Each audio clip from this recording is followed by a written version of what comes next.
und deine Gesundheit werden mir wahrscheinlich dankbar sein nach der Erkenntnis, die ich mit dir nun teilen werde.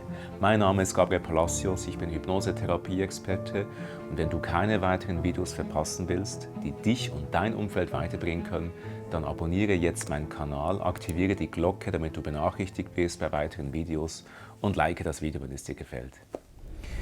Viele Menschen leiden unter Suchtverhalten. Es gibt Süchte, die Substanzen betreffen, wie zum Beispiel Nikotin, Cannabis, Alkohol. Aber es gibt auch Süchte, die die Bewegung, zum Beispiel Sport oder andere Verhaltensweisen betreffen. Es gibt Leute, die sind süchtig nach Liebe, es gibt Leute, die sind süchtig nach Anerkennung, es gibt Leute, die sind süchtig eben nach Sport. Meistens sind diese Suchtverhalten nicht so direkt für den Körper schädlich, es sei denn, jemand würde zum Beispiel so massiv, exzessiv viel Sport betreiben, dass die Person die ganzen körperlichen Grenzen missachten würde. Die Süchte, die meist unmittelbar schädigend für den Körper sind und was den Leuten auch bewusst ist, sind Substanzen, wie eben Nikotin, Cannabis, Alkohol, aber auch Zucker und andere Substanzen, auch gewisse Softdrinks, Energydrinks etc. Und hier möchte ich gerne eine ganz wichtige therapeutische Vorgehensweise mit dir teilen, die dich wirklich weiterbringen kann. Und zwar gibt es im Hinblick auf diese therapeutische Vorgehensweise eine Mehr, also ein falsches Wissen in der Gesellschaft und auch viele komplementärmedizinische Ausbildungen propagieren dort ein falsches Wissen. Also, es geht um die Methode der Aversion.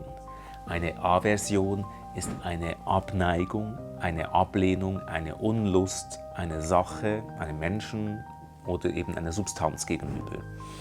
Eine Aversion ist nichts anderes, als wenn dich eine Sache beispielsweise ekelt und du deshalb nicht mehr diese Sache nutzt. Zum Beispiel eben dich ekelt Nikotin und deshalb rauchst du nicht mehr. Ganz viele Raucherinnen und Raucher, die mal eben geraucht haben und dann aufgehört haben, ekeln sich vor Rauch. Die können das nicht mehr riechen. Das ist eine Aversion. Es gibt auch im medizinischen Kontext Aversionen, zum Beispiel die Tinktur, die man auf die Nägel tut, damit man, wenn man Nägel kaut, es bitter schmeckt und man dieses Verhalten in Zukunft unterlässt. Es gibt auch Medikamente, die man einnimmt, sodass, wenn man dann wieder eine Zigarette raucht, einem übel wird. Also diese Vorgehensweise ist medizinisch vollkommen anerkannt und auch wirksam. Ich mag mich erinnern, als ich im Gymnasium das Schwerpunktfach Psychologie, Pädagogik, Philosophie hatte, haben wir im Psychologieunterricht uns angeschaut, ein Experiment, als Wölfen ein Schaf ausgesetzt wurde und man bei diesem Schaf unter das Fell toxische Pillen, also giftige Pillen, injiziert hat, sodass, wenn die Wölfe das Schaf gerissen haben und das gegessen haben, sie sich dann wegen diesen toxischen Pillen übergeben mussten. Dann hat man etwas später ihnen wieder ein Schaf ins Gehege gegeben und dann ist das Schaf um sein Leben gerannt und die Wölfe sind vor dem Schaf davongerannt. Und damit hat man ganz klar gezeigt, eben, dass eine Aversion eine Auswirkung auf das Verhalten hat. Es ist eine Konditionierung im Gehirn. Oder du kennst es, wenn du von etwas ganz viel gegessen hast und du dich dann übergeben musstest, dann hast du das nicht mehr gegessen für eine gewisse Weile oder vielleicht sogar ein Leben lang.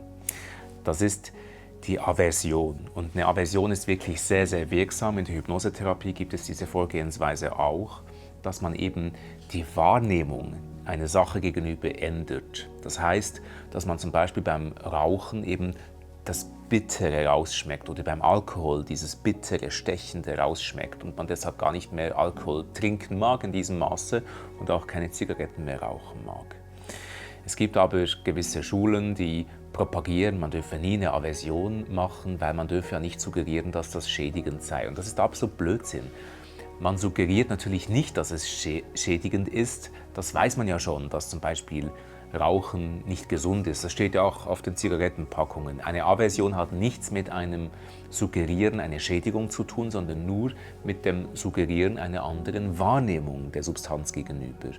Und das Prinzip ist jenes, dass man sich mal bewusst macht, wenn man so eine Skala hätte von -10 bis +10 in der Bewertung, in der inneren Bewertung, wie gut findest du eine Sache. Zum Beispiel, wenn wir Schokolade essen, dann schüttet unser Gehirn Glückshormone aus. Folgedessen ist Schokolade für uns von Grund auf positiv bewertet. Also auf dieser Skala von -10 bis +10 ist es vielleicht irgendwo bei 5, 7, vielleicht sogar 10. Und unser Gehirn will immer mehr davon. Also es ist positiv konnotiert. Aber es gibt auch viele Substanzen, die sind eigentlich von Grund auf negativ konnotiert. Zum Beispiel eben Rauchen. Also die erste Zigarette, die war für alle Raucherinnen und Raucher abscheulich. Das hat sich ganz schlimm angefühlt, den Rauch in den Lungen zu fühlen. Ich meine, ich mag mich erinnern, als ich das mal ausprobiert habe, ich konnte das nicht nachvollziehen, wieso macht man das freiwillig? Und das hat mich dann gleich so abgeschreckt, dass ich das nicht mehr getan habe. Schon als Kind habe ich mal so eine Dummheit gemacht im Zusammenhang mit dem Rauchen. Ich hatte wie das Gefühl, ich muss mal herausfinden, wieso machen das die Leute. Dann habe ich mir so selbst eine Zigarette gebastelt und die dann angezündet und egal. Kindliche Dummheit. Meine Mutter hat mich dann vorgefunden mit dieser selbstgebastelten Zigarette und hat gesagt, um Gottes Willen, Gabriel, was machst du da? Und da habe ich mich schon entschieden, nein, mache ich nicht. Ich habe es dann trotzdem später nochmals versucht, als ich dann eben 18 war, aber ich habe gemerkt, nein, will ich nicht. Und die erste Zigarette, die ist abscheulich, da müssen wir uns nichts vormachen. Man hat dann im Laufe der Zeit, eben die meisten beginnen zu rauchen in der 9. Schulklasse oder eben ja, mit Volljährigkeit, eben viele rauchen ja schon davor, illegale aber durch Peer Groups in der Schule kommt dieses Gefühl auf von, man muss dazugehören, man muss auch eine rauchen und so. Und dadurch wird das Rauchverhalten konditioniert. Also man bringt dem Gehirn bei, es ist okay zu rauchen und man verknüpft es mit Anerkennung, mit Zuwendung, mit dem Gefühl der Zugehörigkeit etc. Und dann irgendwann wird Rauchen zur Gewohnheit. Irgendwann ist es nicht mal nur noch neutral, sondern es wird sogar positiv, weil irgendwann beruhigst du dich durch diese Atemtechnik. Irgendwann hast du den Geschmack oder die Wahrnehmung des Geschmacks hat sich verändert der Zigarette gegenüber. Und das ist schon beeindruckend, dass etwas, was eigentlich von Grund auf, von Natur aus negativ bewertet würde von unserem System, dass wir das eigene System überlisten und dem System beibringen, nein, das muss jetzt gut sein, bis wir irgendwann wirklich glauben, das wäre gut. Und hier setzt eben die therapeutische Aversion an. Hier wollen wir zum Beispiel mittels Hypnosetherapie dem Gehirn wieder bewusst machen, wie abscheulich eigentlich eine Zigarette schmecken könnte. Dass, wenn man mal da so reinschmeckt, man eben diese Bitterstoffe rausschmeckt und dass man vielleicht auch erklärt, hey, das sind ganz viele künstliche, synthetische Stoffe, die du da rauchst. Ich meine, allein das Papier um die Zigarette herum, wer möchte schon Papier rauchen? Oder wenn Leute sagen, ja, aber das sind ja nur Kräuter und das ist ja nicht schlimm, wenn man Kräuter raucht, dass man halt auch die Assoziation macht, Moment, Kräuter sind ja Pflanzen und brennende Pflanzen riechen nicht gut, das ist ein stechender Geschmack. Also das ist so, wie wenn du Pflanzen, also zum Beispiel Blätter in ein Lagerfeuer wirfst und dann gibt es diesen stechenden Geruch. Also folgedessen bringt man dem Gehirn bei, es ist wieder eklig, also eigentlich so, wie es ursprünglich mal war. Oder nehmen wir das Beispiel Alkohol. Als wir alle zum ersten Mal eine Schnapspraline abbekommen haben, vielleicht als Kind oder so, hat es gebrannt auf der Zunge. Das war eklig, das war bitter, das war brennend. Wir wollten uns am liebsten die Zunge abschaben, wir konnten nicht verstehen, wie können das die Erwachsenen freiwillig tun. Dann aber haben wir uns durch gesellschaftliche Tradition, Verhaltensweisen, dass man gemeinsam anstoßt zum Feiern und so, haben wir konditioniert, dass sich das halt so gehört. Dass man, wenn man erwachsen ist, man Alkohol trinken darf. Man hat sich schon gefreut darauf, dass man ab 16 Bier trinken darf, ab 18 dann richtigen Alkohol im Sinne von auch harten Alkohol, dass diese Alkopops und so trinken darf. Und auch durch das Verbot wurde natürlich das irgendwie begehrenswert. Und man hat dann immer wieder zu feierlichen Zwecken oder eben zum Abendessen und so hat man Alkohol getrunken. Und irgendwann wird Alkohol positiv konnotiert, was eigentlich ursprünglich mal von Natur aus bitter, brennend, eklig war, wird auf einmal vielleicht sogar lecker. Und da haben wir auch das Gehirn überlistet, dem Gehirn beigebracht, wenn du das immer wieder trinkst, dann findest du es irgendwann vielleicht sogar gut.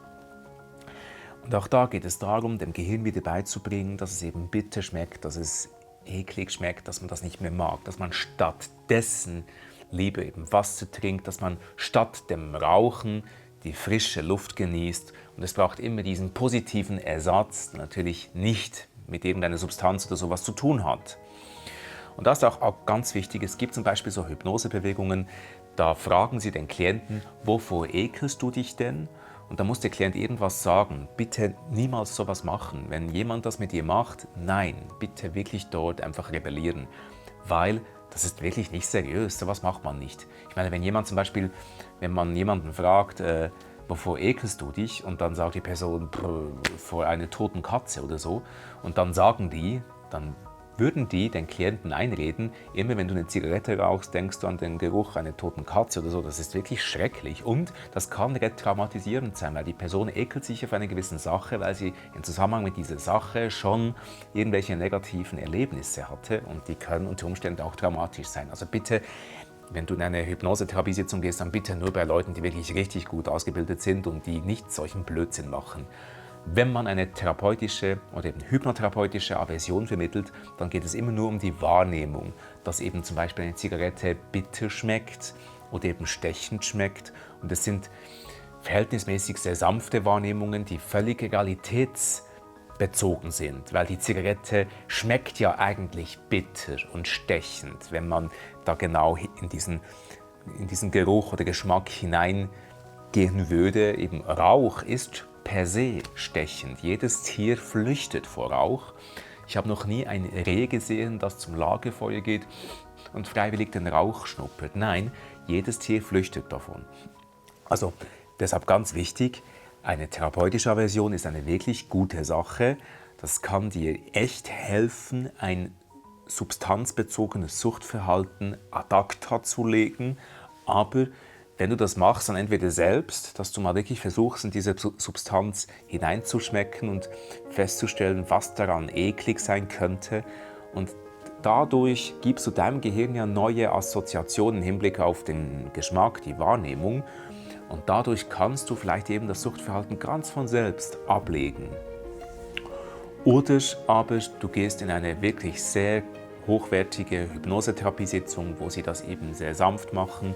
Zum Beispiel in meiner Methode lernt man, dass wenn man eine Aversion mitgibt, man nicht die ganze Wirkung nur auf diese Aversion lastend macht, sondern dass eine Aversion einfach ein Zusatz ist im Rahmen der Suggestion, der sogenannten posthypnotischen Intervention und dass eine Aversion immer nur suggeriert wird im Sinne von zu viel Rauch würde ganz bitter oder stechend riechen. Und deshalb genießt du von nun an die frische Luft, bis sie deine Lungen mit Weiten erfüllt. Und es wird immer mindestens doppelt positiv kompensiert durch eine positive Ersatzhandlung, die eben nicht suchtbezogen ist, sondern die natürlich ist.